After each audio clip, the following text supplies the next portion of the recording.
And I'm joined now in Sydney by the ABC's election analyst, Antony Green. Antony, let's start with today's news poll, which gave Labor a commanding lead. It's a little different to some of the other polls that are around. How do you read it?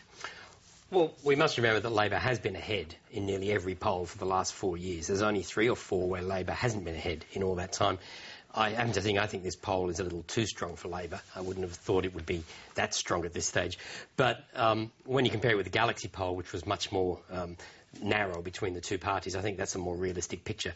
But 55, I think, is a little too strong.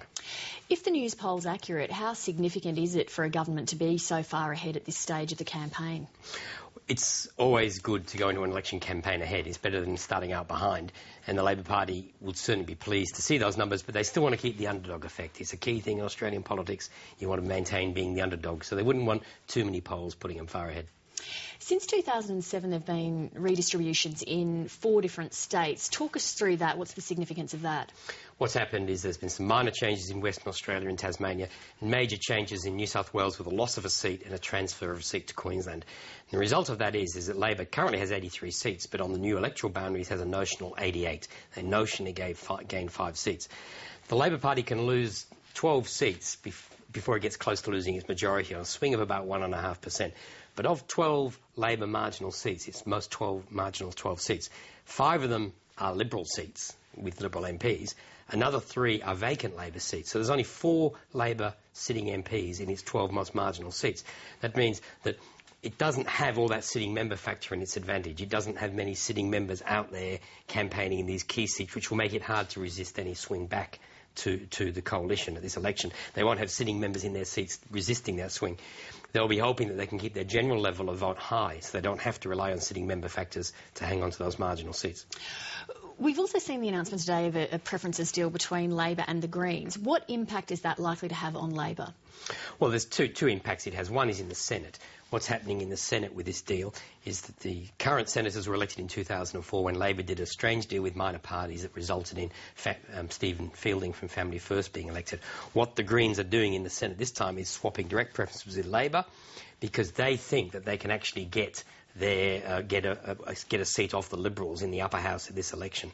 Now, the other thing that's occurring is in the lower house, and I've got some table of figures here.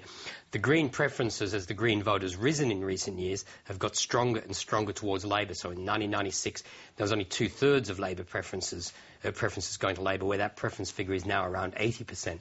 If the Green vote rises again at this election, the interest to see whether, again, the Green preferences will increase. Much of that increase in Green vote has come from Labor. But I think the real significance is in the Senate, where clearly the two parties have done a deal to try and grab a seat off the Liberal Party in some states. Will that guarantee the Greens the balance of power in the Senate? If the government is re-elected, the Greens will get the balance of power simply because of a shift since 2004. The coalition is highly unlikely to get 4 senators up again in Queensland.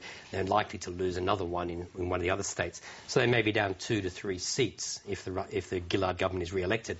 In that circumstance, it's just the change in numbers shift the Greens into the balance of power, even if the Greens don't win any extra seats. And the likelihood is the Greens can win extra seats. Victoria is a possibility, and Queensland, I think, would be the 2 most likely states.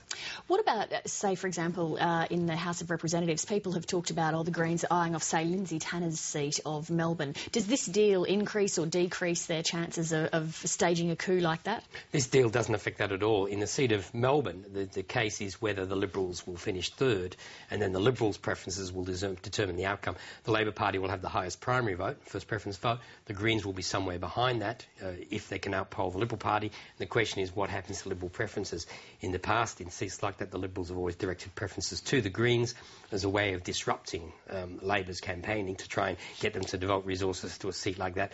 If the Liberals do that, and there's a significant fall in Labor's first preference vote, there would be a strong possibility the Greens could win Melbourne. Thank you for that. No doubt we will be chatting again during this campaign. Thank you.